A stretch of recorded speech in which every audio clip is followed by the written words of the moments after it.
Episode 2 के starting में जोशियन period से होती है, जहाँ पर हम डांस सिम को देखते हैं जो अपनी नौकरानियों के साथ फ्लावर के बारे में बात कर रही होती है। लेकिन तभी किंग डांस सिम के पास आता है, इसके साथ फ्लर्ट करने लगता है। डांस सिम इससे पूछते हैं कि आप यहाँ पर क्या करने के लिए आए हो। किंग कहता है कि आजकल तुम्हारी तबीयत डाउन रहती है, इसलिए मैं कुछ मेडिसिन लेकर आया हूँ। बाद में मेडिसिन दिखाता है, लेकिन ये कुछ जे टाइप होता है। डांस सिम इसको देखकर शॉक रह जाती है। बाद में इस प्याले को फेंकती है और कहती है कि मैं ये नहीं पीऊंगी। अब हम प्रेजेंट के सीन में चलते, जहाँ पर डांस सिम ये सब सीन अपने सपने में देख रही थी। जेहान सागाई से कहता है कि अब हमें क्या करना चाहिए, क्या मैं हॉस्पिटल वालों के पास कॉल करूं? लेकिन सागाई कहता है कि रहने दो, ये अपने आप ही उड़ जाएगी। कुछ टाइम के बाद डांस सिम को होश आता है। बाद में सागाई के साथ इसके ऑफिस में होती है, जहाँ पर सागाई पहले इससे पूछता है कि तुम्हें कैसे पता चला कि वहाँ पर पुतला गिरने वाला है। डांस सिम कहती है कि तुम्हें नहीं पता होगा, लेकिन मेरे पास सिक्स सेंस है, मुझे पहले से ही पता चल जाता है कि कहाँ पर क्या होने वाला है। अब हम जोशियन पीरियड के सीन को देखते हैं, जहाँ पर कई लोगों ने डांस सिम को मारने का ट्राई किया था, लेकिन डांस सिम को पहले से ही पता चल गया था कि मुझ पर अटैक होने वाला है, इसलिए इन सबको अरेस्ट करवा लेती है। प्रेजेंट में सागाई डांस सिम से कहता है कि मुझे लगता है कि तुम उस आदमी से मिली हुई थी जिसने ऊपर से पुतला फेंका होगा। लेकिन डांस सिम कहती है कि तुम कैसी बकवास कर रहे हो, मैंने तुम्हारी जान बचाई है, चलो डील करते हैं। सागाई कहता है कि कौन सा डील? डांस सिम कहती है कि मैं तुम्हारे लिए काम करूंगी, तुम्हें प्रोटेक्ट करूंगी, यही डील होने वाली है। लेकिन सागाई मना कर देता है। जब ये बार बार जिद करती है तो इसे यहाँ से बाहर निकाल देता है। जेहान गाड़ी के पास ही होता है, जो कि डांस सिम से कहता है कि चलो मैं तुम्हें घर पर छोड़ देता हूँ। अब हम सागाई को देखते, जो कि अंदर कैमरा में चेक कर रहा था। प्रोटेस्टर को देखता है कि कैसे पुतले को ऊपर ले गया था और फेंक दिया था। सागाई प्रीवियस सीन को याद करता है, जहाँ पर जेहान से बात कर रहा था। तब कंपनी के अंदर एक प्रोटेस्टर आ गया था, लेकिन उसको बाहर निकाल दिया गया। जब मैंने जेहान से पूछा कि ये सब क्या चल रहा है, ये प्रोटेस्टर यहाँ पर क्या कर रहा है, जेहान कहता है कि मुझे लगता है कि शायद ये पैसों की वजह से है। एक सीन में देखते, जहाँ पर सागाई जेहान से बात करता है। जेहान प्रोटेस्टर के बारे में पूछ रहा था कि क्या मुझे उनको पैसे देना चाहिए। सागाई कहता है कि रहने दो, हालांकि जो प्रोटेस्टर कल यहाँ पर आया था सिर्फ उसे पैसे दे दो। जेहान कहता है कि ठीक है। अब प्रेजेंट में सागाई कैमरा को देख रहा होता है और कहता है कि इसको पहले से पैसे दे दिया गया था, लेकिन इस प्रोटेस्टर ने ऐसा क्यों किया? मुझे लगता है किसी और ने हमसे बड़ा अमाउंट दे दी होगी और इसीलिए उस आदमी ने ये काम किया होगा। जेहान भी डांस सिम को गाड़ी में आने के लिए कहता है, जहाँ पर डांस सिम इसको पालकी कहती है। जेहान कहता है कि चिंता मत करो, तुम इसमें सेफ रहोगी। अगले सीन में देखते हैं कि गाड़ी में होती है, जहाँ पर जेहान कहता है सागाई तुम्हारी चिंता करता है इसलिए ये सब कर रहा है, लेकिन डांस सिम कहती है कि मुझे पता है कि तुम झूठ बोल रहे हो।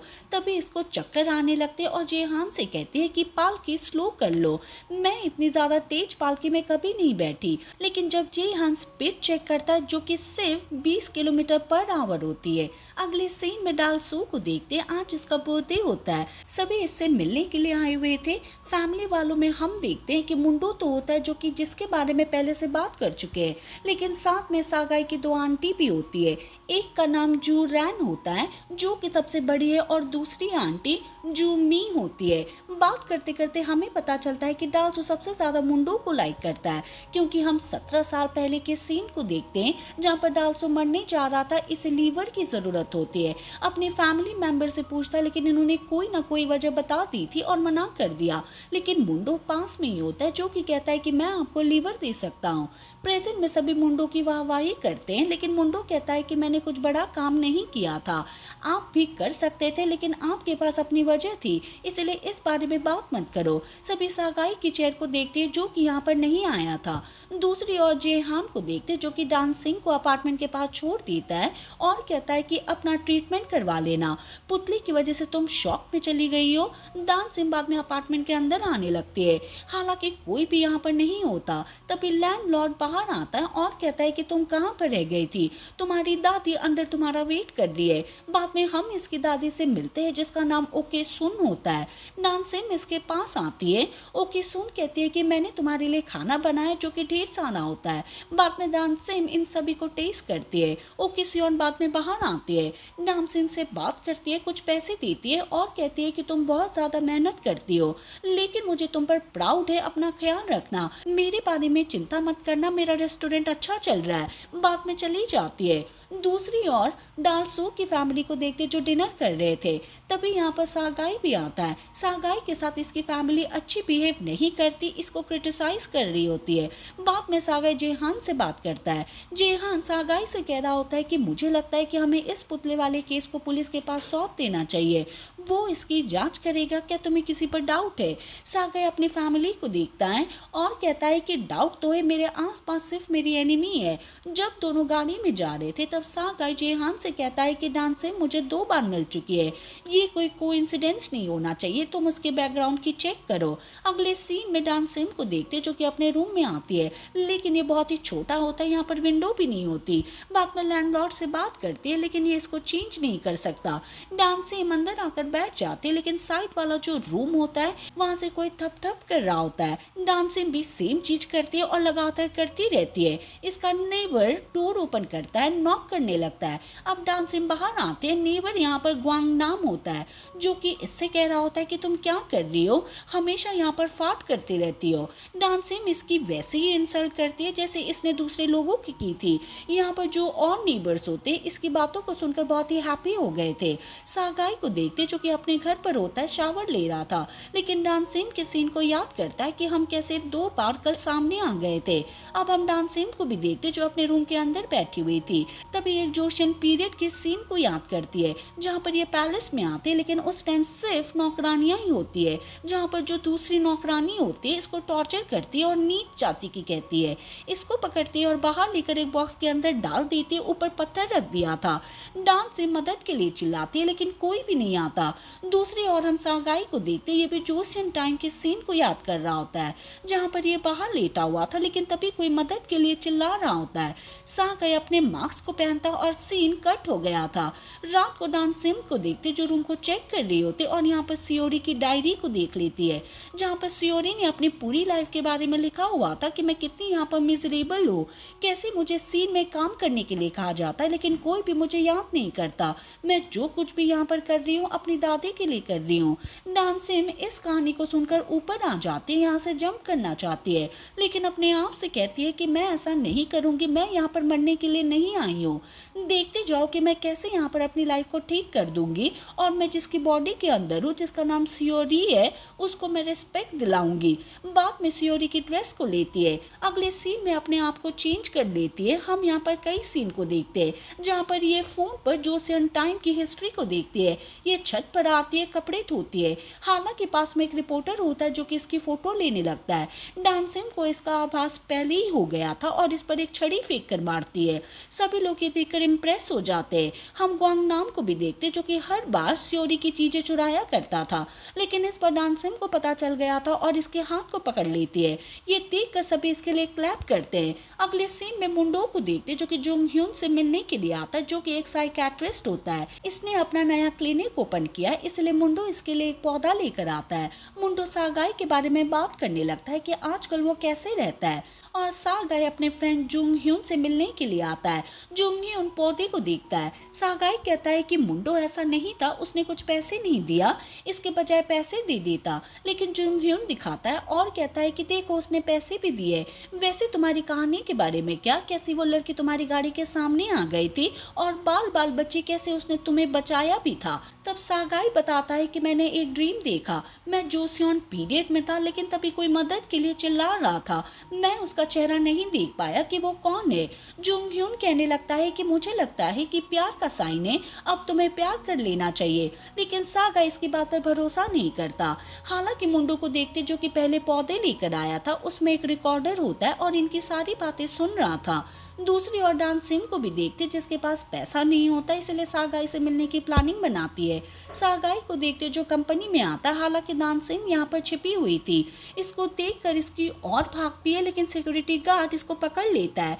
सागाई इससे कहता है कि तुम यहाँ पर क्या कर रही हो। डांसिम कहती है कि तुमने मेरे प्रपोजल के बारे में क्या सोचा है, मैं तुम्हें प्रोटेक्ट करूंगी, क्या तुम इसके लिए अग्री हो। लेकिन सागाई मना कर देता है, इसको कई बातें सुनाने लगता है, लेकिन डांसिम इसके पाँव पर अटैक कर करती है। ये सिक्योरिटी वालों से कहता है कि देख क्या रहे हो, इसे बाहर निकालो। बाद में ये ऐसा ही करते हैं। सागाई बाद में जेहान से मिलता है, जहाँ पर जेहान सियोरी के बैकग्राउंड को लेकर आ गया था, जो कि एक छोटी सी पेज में होता है। सागाई कहता है कि ये सब क्या है। जेहान कहता है कि मैंने कहा था कि वो सस्पेक्ट नहीं है, उसके बारे में सब कुछ है, वो एक छोटे से अपार्टमेंट में रहती है। साथ में उसकी दादी ओकी सियोन भी है, जो कि उसकी देखरेख करती है और एक रेस्टोरेंट को चलाती है। अब हम डांसिम को देखते हैं, जो कि समन जंग ए के पास आती है, बताती है कि सागाई कैसा इंसान है, वैसे मुझे कुछ पैसे उधार चाहिए, क्या तुम दे सकते हो। बाद में जंग ऐसा ही करती है। अगले सीन में उस डायरेक्टर को देखती है जिसने डांसिम का स्टैंडिंग वाला सीन किया था, लेकिन इसे गलत तरीके से यूज कर रहा था। साथ में इसके कलीग भी होता है, जिसका ध्यान फोन में होता है, लेकिन बाद में इसको मारता है। कलीग बहुत ही अपसेट हो गया था। अगले सीन में ये कलीग प्रोटेस्ट कर रहा था, पब्लिक को बताता है कि मेरे डायरेक्टर ने क्या किया था, वो हमारा शोषण करता है, जो एक्टर स्टैंडिंग के रूप में काम करती है, उनके टैलेंट को बाहर नहीं आने देता, लेकिन आज मैं करने वाला हूँ। बाद में डांसिम की जो भी वीडियो कैप्चर की गई थी उन सबको अपलोड कर देता है। अगले सीन में देखते हैं कि डांसिम पूरी तरह से वायरल हो जाती है। इसके यहाँ पर कई मीम्स बन गए थे। ये मीम सागाई के पास भी पहुँचता है।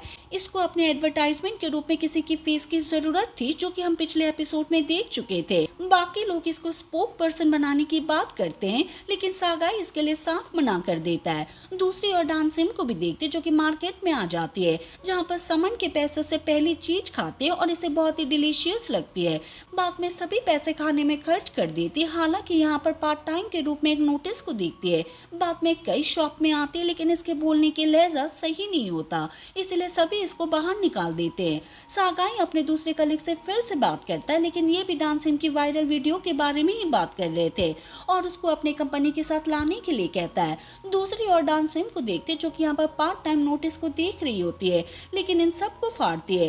लेकिन तभी ग्वांग नाम आता है और इसे कहता है कि ऐसा मत करो, लेकिन डांसिम इसको चोर कहती है। ग्वांग नाम कुछ करने के लिए जा रहा था, लेकिन डांसिम इसका पीछा करने लगती है। अगले सीन में देखते हैं कि ग्वांग नाम एक छोटा सा एक्ट्रेस होता है, लेकिन डांसिम इसके साथ आ जाती है। पब्लिक इसको देखकर बहुत ही एक्साइटेड होती है। अब डांसिम जिन भी चीजों को प्रमोट करती है, वो सभी प्रोडक्ट उसी टाइम सोल्ड आउट हो गए थे। एक डायरेक्टर कुछ और प्रमोट करने के लिए कह रहा था, लेकिन डांसिम मना कर देती है। डायरेक्टर कहता है कि मैं तुम्हें 2 गुना पैसा दूंगा, लेकिन डांसिम 7 गुना देने के लिए कहती है। डायरेक्टर के पास कोई ऑप्शन नहीं होता है और हाँ भर देता है। अब डांसिम इस प्रोडक्ट को प्रमोट करती है, लेकिन देखती है कि इसके अंदर कुछ टॉनिक होती है, मुझे इसे प्रमोट करना है, लेकिन इसको देखकर अपने पॉइजन वाली सीन को याद करती है और ऐसा नहीं कर पाती। बहुत ही ज्यादा नर्वस हो गई थी और प्याले को फेंक कर बाहर आ जाती है। डायरेक्टर इस पर चिल्लाता है और कहता है कि ये सब क्या है, तुमने सब कुछ बर्बाद कर दिया। इस पर हाथ उठाता है, लेकिन डांसिम अपना बचाव करती है। लेकिन जब फिर से ऐसा करने जा रहा था, तब हम देखते हैं कि सागाई सही टाइम पर आ जाता है, इसके हाथ को पकड़ता है। सागाई डांसिम को देखता है और कहता है कि मैंने तुम्हें ढूंढ लिया। अब सागाई ये सीन याद करता है कि मैंने पहले जेहान से कहा था कि डांसिम हमारे साथ काम करेगी, इससे पहले कि कोई और उसको ले ले उसे कांटेक्ट करो, लेकिन जेहान को नहीं मिलती। लेकिन तभी सागाई टीवी पर देख लेता है कि डांसिम कहाँ पर होती है। सागाई अब डांसिम से बात करता है और कहता है कि मेरे साथ चलो, मुझे तुमसे बात करनी है। लेकिन तभी हम देखते हैं कि डांसिम यहाँ पर मुंडो को देखती है। इसके फेस को देखकर पता चलता है कि ये तो वही किंग है जो कि जोसियन टाइम में था। एक और सीन को याद करती है जहाँ पर समन हुआंग ने कहा था कि वो किंग है जिसने तुम्हें पॉइजन देने के लिए कहा था। अब डांसिम यहाँ से भाग जाती है, छत पर आती है, अपने आप से कहती है कि मुझे क्या हो गया, किंग यहाँ पर क्या कर रहा है। वो हूबहू किंग की तरह दिख रहा था। तभी सागाई आता है और कहता है कि क्या हुआ, तुम भाग क्यों गई। डांसिम इससे कहती है कि तुम यहाँ पर क्या कर रहे हो। सागाई कहता है कि मुझे तुम्हारे साथ कॉन्ट्रैक्ट करना है, मुझे तुम्हारी जरूरत है। डांसिम कहती है कि क्या सच में तुम्हें मेरी जरूरत है। सागाई भी हाँ भरता है। तभी यहाँ पर मुंडो भी आ जाता है। डांसिम इसको देखती है। सागाई अपने भाई से कहता है कि तुम यहाँ पर क्या कर रहे हो, उसके पास जाने लगता है, लेकिन तभी डांसिम सागाई के हाथ को पकड़ती है। डांसिम सागाई से कहती है कि ठीक है, लेकिन कुछ टाइम के लिए तुम्हें मेरी शील्ड बनना होगा। बाद में इसे हक कर लेती है। एपिसोड के लास्ट में जोशन पीरियड सीन को देखते जहाँ पर डांसिम बॉक्स के अंदर होती है, मदद के लिए चिल्लाती है, लेकिन तभी इसके पास एक इंसान आता है, इसकी मदद करता है और हम देखते हैं ये तो सागाई होता है जिसने मास्क लगाया हुआ था। जैसे ही डांसिम बॉक्स से बाहर आती हैं, ये इसके हाथ को थामता है और ये इसकी बाहों में गिर जाती है। और इसी के साथ ये एपिसोड ख़त्म हो जाता है। हम मिलेंगे नेक्स्ट वीडियो के साथ। Thank you for watching.